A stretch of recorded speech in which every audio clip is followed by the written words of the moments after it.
For a show that only ever produced 12 episodes, Fawlty Towers has cast an unusually long shadow over British comedy. It arrived loud, chaotic, and completely unwilling to play by the rules of polite television. Decades on, people still quote its lines, still argue about its characters, and still bring up one single episode whenever the conversation turns to comedy and controversy. That episode didn't just spark debate when it first aired, it kept sparking debate for 50 years, resurfacing every time a streaming platform decided to quietly pull it from its library. So what actually happened in that scene, and why has it followed the show around for half a century?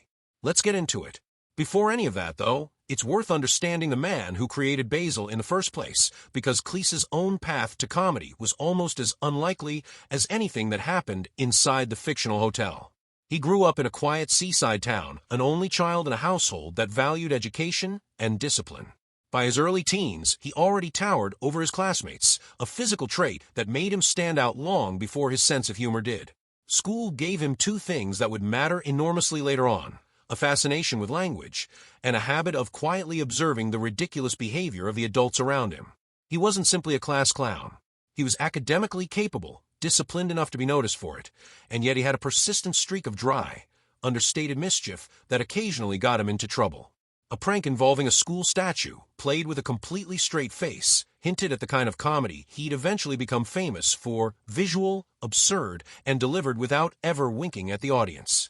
His path toward university was delayed by circumstances outside his control, and in the interim, he found himself back at his old school, teaching rather than studying.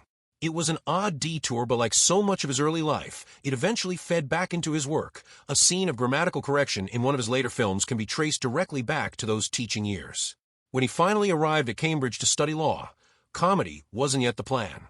That changed almost by accident after a chance encounter with the University Theatre Society looking for performers. He couldn't sing. He couldn't dance.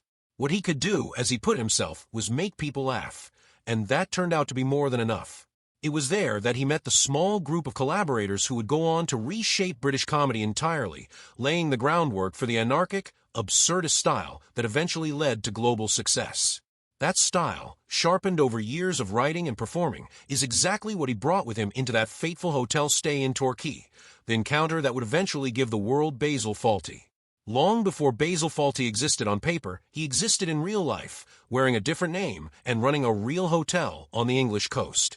In the early 1970s, the cast and crew of Monty Python's Flying Circus checked into a hotel in Torquay while filming on location. What they expected was a quiet, unremarkable stay.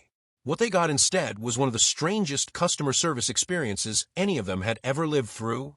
The hotel's owner ran the place less like a business and more like a fortress under siege. Guests were treated with suspicion the moment they walked through the door, as though every visitor might be secretly plotting something against the establishment. Small, harmless behavior was met with wildly disproportionate reactions. A piece of luggage left unattended in the lobby was treated as a potential threat rather than a simple oversight. A guest who used cutlery in a way the owner didn't approve of was scolded as if he'd committed a serious breach of etiquette. Reasonable complaints were answered not with apologies, but with irritation and thinly veiled hostility, as though the guests themselves were the problem. For most people, this would have simply been a bad night's stay and a story to tell friends afterward. For John Cleese, it became something else entirely material. He watched the man run his hotel into the ground through sheer force of paranoia and bad temper, and he found the whole spectacle strangely fascinating. There was comedy in the disaster if you looked at it the right way, and Cleese looked at it exactly that way. Years later, working alongside his writing partner and then wife Connie Booth, Cleese took that memory and built an entire television character out of it. The hotelier's tendency to explode over trivial things, his contempt for the very guests who kept his business running, his complete inability to remain calm under pressure, all of it became the DNA of Basil Fawlty. Cleese sharpened the edges for comedic effect, of course. Nobody in real life could possibly be as spectacularly high-strung as Basil turned out to be on screen. But the foundation was real, and it came directly from that one unforgettable hotel stay. Turning a bad memory into a hit show wasn't a straightforward process. Cleese and Booth spent time developing the idea, shaping it into a format that could sustain itself episode after episode. A small, struggling hotel, an owner completely unsuited to the hospitality business, and a rotating cast of guests, staff, and disasters that would collide in increasingly absurd ways. When Fawlty Towers finally reached British television screens in 1975, the response wasn't immediate universal love. Some critics were unimpressed, put off by the frantic pacing and the sheer intensity of the scripts. It took audiences a little longer to catch on, but once they didn't let go. Viewers responded to Basil's manic energy, to Sybil's icy authority, to Polly's exhausted patience, and to Manuel's constant, well-meaning confusion. Every episode played out like a pressure cooker, tension building scene by scene until something finally boiled over, usually with spectacular consequences for Basil.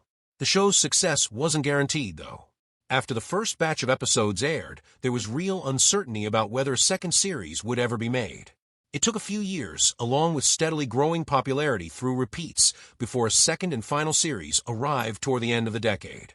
By the time it wrapped, only 12 episodes existed in total, a remarkably small number for a show that would eventually be remembered as one of the greatest British sitcoms ever made. Among those 12 episodes, one stands apart from the rest, both for how audaciously it played with a delicate subject and for how much backlash it generated. The episode centers on a group of German tourists checking into the hotel, and it opens with Basil in rough shape after suffering a blow to the head, a comedic device that leaves him even more unfiltered and unpredictable than usual. Desperate not to cause offense to his new guests, Basil issues a now legendary instruction to his staff: whatever happens, do not bring up the war. It's a simple enough request. Naturally, within minutes, Basil himself is the one violating it spectacularly and repeatedly. What follows is a runaway sequence of increasingly inappropriate remarks, awkward misunderstandings, and finally a full physical comedy set piece, in which Basil marches through the dining room doing an exaggerated impression of Adolf Hitler in front of his horrified German guests. It's an extraordinary, almost reckless piece of television, the kind of scene that could only work if the joke was airtight in its target.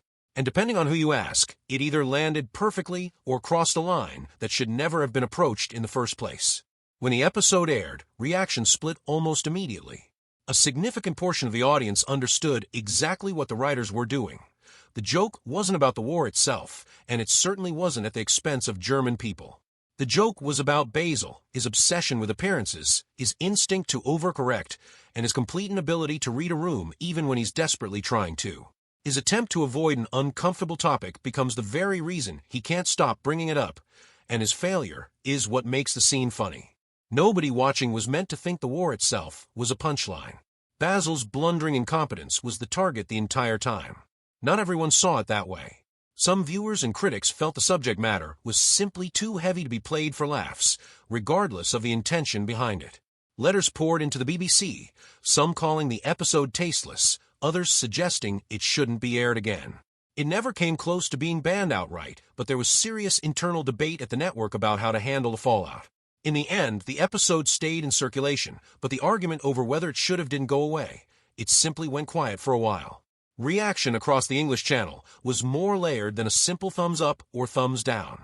Some German viewers appreciated exactly what the episode was doing, recognizing that the satire was aimed squarely at British attitudes and British self-importance about the war, not at Germany or German people.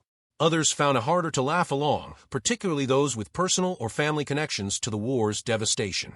For them, even carefully aimed satire involving that period of history carried real weight, and the comedic framing didn't make it easier to sit through. If the story ended there, the episode might have settled into history as a footnote, a bold joke from a bolder era of television, remembered and occasionally debated but ultimately left alone. Instead, the controversy found a second life once streaming platforms entered the picture. As older comedies moved onto modern streaming services, many of them came under fresh scrutiny, evaluated not by the standards of the decade they were made in, but by the standards of today. This particular episode became one of the most visible examples of that shift. At different points, streaming platforms either pulled the episode entirely or trimmed specific lines and moments they considered too risky for a modern audience.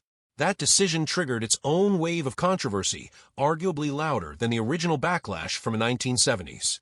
Longtime fans of the show pushed back hard, arguing that editing or removing the episode fundamentally misunderstood what was doing in the first place. The joke, they insisted, was never about mocking a nation or trivializing a tragedy.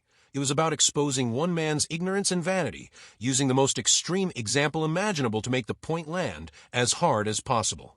Cutting the scene, in their view, wasn't sensitivity, it was a failure to actually watch what the show was saying. John Cleese himself weighed in publicly, defending the episode without hesitation. His position was straightforward. The target of the humor was never the German people or the war itself, but rather the very specific and very British neurosis about the war that Basil represents.